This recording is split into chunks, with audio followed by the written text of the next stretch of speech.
Yo tout le monde, bienvenue sur la chaîne de Léo et Max. On se retrouve pour l'épisode 7 de Jujutsu Kaisen. Pourquoi je le dis comme ça, je ne sais pas. Je ne sais pas. Parce que c'est la bagarre. C'est le mystère, à mon avis, il y a un écho. Vous entendez certainement un écho, je vais réduire le son. Histoire qu'il n'y ait pas d'écho, nous sommes dans l'extension du territoire. Il faut savoir si vous entendez un écho, c'est pour ça. C'est parce qu'il y a résistance. C'est parce qu'il n'y a pas de guerre. Parce qu'on était resté, effectivement, on va vous proposer une analyse, mais vous savez, vous allez vous abonner, ça vous savez aussi. Et on est sur l'épisode 7, la veille de la fête, et non pas la vieille de la fête. Faites gaffe à votre orthographe. On était resté sur cet épisode. On était resté sur du coup un épisode avec Mekamaru. Mekamaru, du coup, le professionnel des... non pas des guirlandes. C'est un autre truc qui s'agite, c'est les mannequins. Voilà. J'imagine une vieille à Shibuya et tout avant de crever. T'imagines? Bon, du coup, on était resté avec le gars avec les mannequins, tout ça, et Tamahito, il faisait le fou. Kokichimuta, il faisait son fou, du coup, il a quand même utilisé 1 an de vie pour son ultra canon. Il s'est cru dans Pokémon. C'est ultra laser avec je sais pas quoi canon, hydrocanon peut-être. Mais ça n'a pas marché, même s'il a cassé le barrage, ce qui est pas très malin. Pour produire de l'électricité, ça peut servir. Ça peut servir, mais c'est vrai que là on a un combat qui fait rage entre les deux, parce que finalement, face à Mahito qui a tendance à être assez cheaté, il se défend plutôt pas mal avec son Giant Mega Miracle, je sais pas quoi, Mekamaru là, parce que bon, il bombarde, il essaye de bombarder, mais à chaque fois il ne touche pas l'âme de Mahito, ce qui en fait n'a aucun impact sur ce personnage. Il le sait. Donc il en vient, à un moment donné j'ai cru qu'on allait aller dans ton scénar, parce qu'il en vient à dire bon c'est bon, maintenant je vais utiliser 2 ans de charge. Je me suis dit il va faire ça, il n'y aura plus rien en fait. Alors mon scénar, allait partir ce que tu as dit. Mon scénar pour ceux qui n'ont pas vu la review précédente, ça peut arriver. C'est pas arrivé, vous étiez retenu en voyage à l'étranger, emprisonné dans une cellule de rétention parce que vous aviez importé du caviar de Russie. Eh bien c'est possible que vous n'ayez pas vu du coup cette review. Bah, c'est la seule excuse qui vaille hein, pour ne pas l'avoir vu évidemment. Sinon je suis sûr que vous l'avez vu. Le scénar que j'avais dit, c'est je pensais qu'il allait utiliser les 17 années de sa vie pour utiliser une attaque ultime. Bon, peut-être pas d'un seul coup, mais véritablement qu'il allait tout utiliser, tout pomper, et que sa dernière attaque serait celle qui lui prendrait le plus de vie. Même pas, en fait. Même pas. Il s'est fait avoir sans ça. Non, même pas.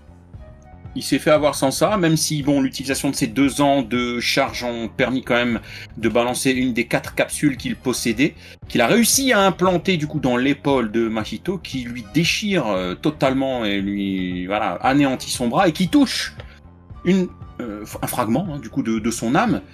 Je te dis à ce moment-là, je me suis dit ça paraît gros que Mahito meure avant l'événement majeur, mais il se défend pas mal quand même. Ouais, je me suis dit, il l'a bien amoché, il lui a pété un bras, après on voit il fait genre, il se régénère, il remodule en fait son âme, hein. C'est ce qui lui permet de prendre différentes formes, j'imagine. Dites-nous dans les commentaires.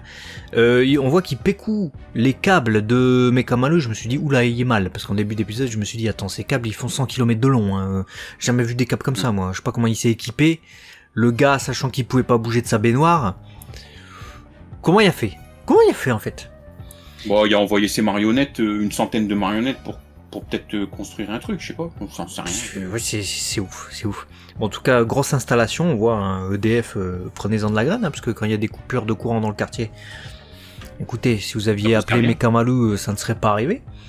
Toujours est-il qu'il a été assez présomptueux, parce qu'il pense s'être débarrassé de Mekamaru, il lui a envoyé son pigeon viola, qui porte très bien son nom, puisque Mekamaru a repéré notre cher Mahito qui était transformé en pigeon. Donc pigeon viola, ça veut bien dire ce que ça veut dire. Mais finalement non, en fait, il a été très présomptueux, il pensait gagner, mais là, il y a eu le retour de Mahito, qui nous a fait une je suis mort, mais je suis pas mort, et qui du coup nous a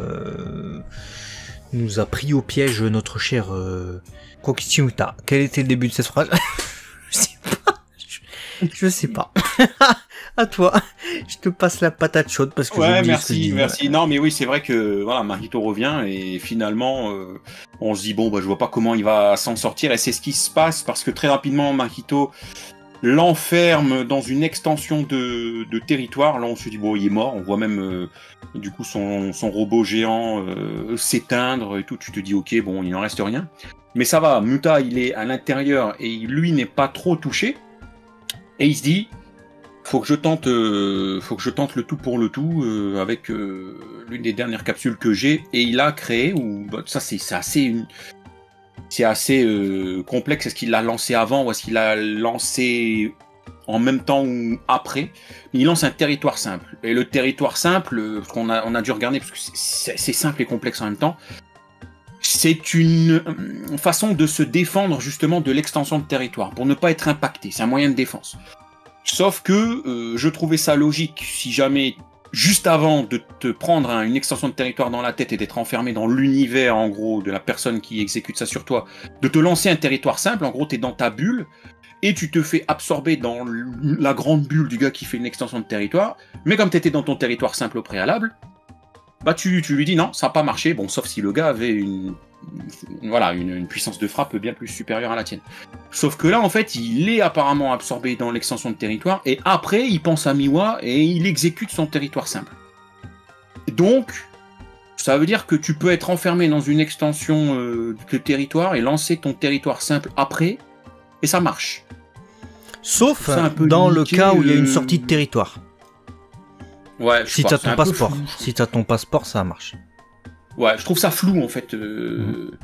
Un peu cheaté, c'est-à-dire c'est une astuce en mode l'extension de territoire c'est ouf. Mais je fais une petite territoire simple quand je suis dedans, même 2 heures après il est bon. Voilà. Alors après c'est cheaté sans lettres, parce qu'on a regardé quand même les informations relatives au territoire simple. Et même il le dit dans l'épisode de toute manière, déjà ça dure pas longtemps. Donc en fait ça lui donne une permission d'agir dans le territoire de quelqu'un, mais lui il a créé son propre territoire dedans, c'est l'ambassade en fait, hein. Il a créé son ambassade. Il peut agir, elle ne subsiste que pendant quelques minutes, et en plus de ça, bon, il fait son attaque et puis après finito, tu vois. Donc c'est cheaté sans lettres. C'est la permission de pas être tué aussi facilement que ça. Sinon n'importe qui fait son extension de territoire, c'est fini, au revoir, finito. Tu vois. Donc je pense que c'est comme ça qu'il faut le lire. Après, bon, on pensait du coup qu'il avait vaincu Mahito. Et là, il se voit plus gros qu'il ne l'est. Hein. C'est la grenouille qui se voit plus grosse que le bœuf. Il veut viser Geto. Je me suis dit, bah non, cherche pas à faire ça, tu vas mourir, mec. Évidemment, même avant qu'il ne puisse ne serait-ce que tenter quoi que ce soit, Mahito revient et il le tue. Terminé. Terminé Shed. Évidemment, t'as Miwa en parallèle qui parle à Mekamaru. Ouais, j'aimerais bien te rendre visite un de ces jours, etc. Parce que tout le monde on s'est rapproché depuis la dernière fois. On s'entend mieux, c'est cool et tout ça. Évidemment, elle dit ça quand il est mort, mouru, dead. C'est dommage. Je sais pas s'il est mort ou s'il est au bord de la mort. C'est dommage, Kokichi Muta. Kokichi. Kokichi. Ouais. Je sais pas s'il est mort. J'en sais rien. Attends, laisse-moi deviner. Tu sais pas s'il est mort. Non, j'y crois pas. Trop rapide, mais bon, pourquoi pas. En tout cas, il est out of game pour le moment. On se retrouve du coup avec un rideau. C'est ça, un rideau, un Kekkai. Kekkai, donc une barrière, un rideau de douche si vous préférez, qui fait tout le tour de Tokyo. Shinjuku en son centre, évidemment. C'est plaisir. La fête d'Halloween bat son plein. Mais ils ont choisi leur moment, quoi. Pas longtemps. Des monstres. Non, pas longtemps, parce que du coup, cette barrière enferme donc toutes les personnes à l'intérieur. Personne peut en sortir, sauf si tu es exorciste, forcément, parce que bon, tu peux venir, partir comme tu veux, mais si t'as pas de force occulte, tu peux pas, t'es totalement bloqué à l'intérieur. Et on voit du coup rapidement que 80% des gens d'une partie de Shinjuku est totalement absorbé. Voilà, tout à l'intérieur d'un soubassement ou du métro, on sait pas trop. Et ils sont fait gober. Qu'est-ce qui se passe? Et là, tu commences à avoir du coup le rapport de plusieurs teams qui sont en train de se préparer. On a Nanami Kento, Ino et Megumi qui font équipe. On a de l'autre côté Naobito, Zein, Maki Zein et Nobara. Voilà, ils font un rapport, ils parlent, ils se disent différentes choses. Voilà, il y en a qui sont chauds pour y aller, d'autres pas, hein, notamment Kusakabe, donc Miki Shinichiro, pour ceux qui ont reconnu, célèbre Seiyu, qui est avec Panda. Panda qui lui dit en gros, on fait ce qu'il faut pour sauver les exorcismes, mais les gens, rien à foutre. Il fait, écoute, commence pas à faire genre, on va déjà faire ce qu'on peut parce qu'on a été surpris, on verra après. Mais il n'y a pas envie d'y aller avec Kusakabe. D'ailleurs, ils sont à l'extérieur, hein, ils sont à la gare de Shibuya. Ils sont aussi à Shibuya d'ailleurs, le groupe de Zein et tout ça. Par contre, à Dogenza, à l'intérieur du dôme, à l'intérieur du Kekkai, on voit qu'il y en a qui commencent à s'exciter. Mais ils ont ouï qu'il faudrait appeler un certain Gojo pour que la situation se règle. Et c'est là que Gojo arrive, 30 minutes après 20h. Et on se dit, que va-t-il se passer? Ça, c'est pour le rappel de la situation. Maintenant, pour ce qui est de l'épisode en lui-même, bah écoutez, le plan se met en place, on n'a pas vu du tout où était Itadori. Donc le suspense pour le moment reste entier, sauf s'il est en train de se bécoter avec Ozawa qu'on a découvert il y a un épisode là, dans un cinéma en train de regarder l'exorciste des pieds mouillés du lombric chevelu volume 6. Faudrait quand même savoir où il est, c'est un peu le personnage principal. Ouais, parce qu'on a Megumi, Nobara, mais pas pour l'instant de nouvelles de Yuji Itadori. Et en même temps, quitte à parler de la qualité de cet épisode, j'ai bien aimé le Sakuga, quoi. L'animation était quand même bien... Sakuga. Ouais, ça envoyait. J'ai trouvé que ça nous mettait dedans et on a eu un combat d'un quart d'heure, quasi. Ouais. Sans arrêt, à tel point que la high catch est arrivée, j'ai regardé, à 16 minutes 30. Je me suis dit, c'est bien la peine de faire un high catch à 16 minutes 30, mais c'était vraiment pour marquer la transition entre le fight et... Ça y est, maintenant on a Shinjuku. Voilà, donc finalement c'était habilement placé, mais voilà, c'était pour vous dire qu'ils n'ont pas voulu couper l'action. Et c'était plaisant. Je vais pas dire c'était plaisant, c'était un combat bien punchy, donc c'était bien. Bon, l'animation est oufissime, mais dans un épisode comme ça, il faut être accroché, il faut vraiment suivre avec grande attention. Parce que l'animation déjà part dans tous les sens. Vraiment, je trouve réalisation, animation, le storyboard en fait, plus que l'animation certainement. Mais ça part dans tous les sens, il y en a beaucoup, faut suivre tous les mouvements, les transformations diverses de Mahito, comment il a fait pour passer là, comment il s'introduit ici, qu'est-ce qui se passe exactement. En plus de ça, faut suivre ce qu'ils disent. Et ce qu'ils disent est assez compliqué, puisque ils te parlent de leur technique, de leur jutsu, qui sortent... très différemment des autres exorcistes. Lui, il utilise carrément des capsules. Je me suis dit, qu'est-ce qu'il fait? Et puis il dit, ouais, j'ai mis un sort dans ma capsule, et puis en fait, ça m'a été enseigné. Waouh, faut suivre de ouf. Et puis après, t'as une extension de territoire, ensuite t'as un territoire simple, et ensuite le territoire simple, en fait, tu penses qu'il a gagné, mais il n'y a pas à gagner, parce que l'autre, il avait démantelé son extension de territoire avant, ce qui avait permis à Mekamaru de mettre son territoire simple.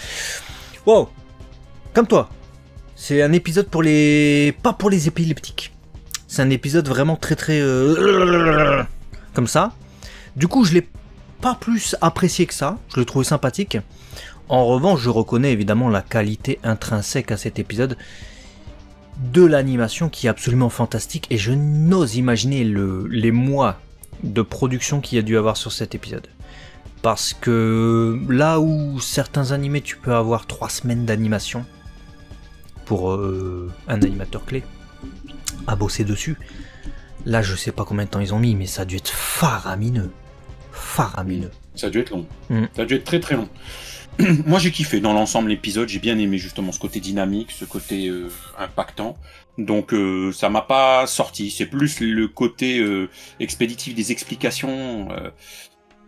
Des fois, ils oublient, j'ai l'impression, que Jujutsu Kaisen, c'est pas si simple que ça dans la tête de l'auteur et dans du coup l'extension de ce qu'il entrevoit comme étant des attaques liées aux exorcistes. C'est pas aussi simple que ça. Et parfois, je trouve que c'est flou. Voilà. C'est ça qui me dérange le plus. Je suis d'accord avec toi, d'autant plus que tout ça est fouillis. Et on rajoute du fouillis au fouillis. C'est parce qu'on était déjà sur un combat pas simple. Je pense qu'on est d'accord là-dessus. Mais en plus de ça, t'as les explications qui viennent après avec le Kekkai, et puis t'as tous les teams d'exorcistes qui se font un rapport différent. En mode, ouais, là on va faire ça, bah moi je pense qu'il faut faire ci. Et puis d'abord le pouvoir de machin il marche pas à l'intérieur du truc, et puis les communications passent pas. Donc en fait je t'explique un truc que tu sais déjà, mais de façon un peu plus compliquée, juste pour te dire que les communications ne passent pas. Fait chier ça. Tu vois, c'est des trucs inutiles, et on oublie un truc aussi qui nous, lecteurs qui ne sont pas japonais, complique la chose, c'est les traductions. Oui. Je vous jure que les traductions ne facilitent pas le machin. Avoir des équivalents en français et des traductions où c'est un mot en japonais et c'est la traduction c'est 3 mots différents en français mais qui forment une phrase pour dire le truc, putain c'est compliqué. Tu vois. Bon. En tout cas, Yo nous a dit qu'il y avait très peu de différence avec du coup le manga. On peut noter simplement que d'un côté l'attaque finale du fight entre Muta et Mahito, et puis le lever de rideau est un peu plus détaillé dans l'animé. Voilà, c'est un petit peu moins long et tiré en longueur dans le manga. Voilà, c'est majoritairement ça, et ça va de la fin du chapitre 80 au chapitre 83. Voilà ce qu'on pouvait vous dire sur cet épisode. Et puis on espère que le prochain va envoyer du pâté. Ouais, on arrive à Shinjuku, on a hâte que la fête reprenne, mais cette fois-ci avec l'intrigue au centre de Shinjuku concernant Geto, concernant Gojo. On attend ça avec impatience et à très vite sur la chaîne 2. Léo et Max, des bisous. À la prochaine. Ciao.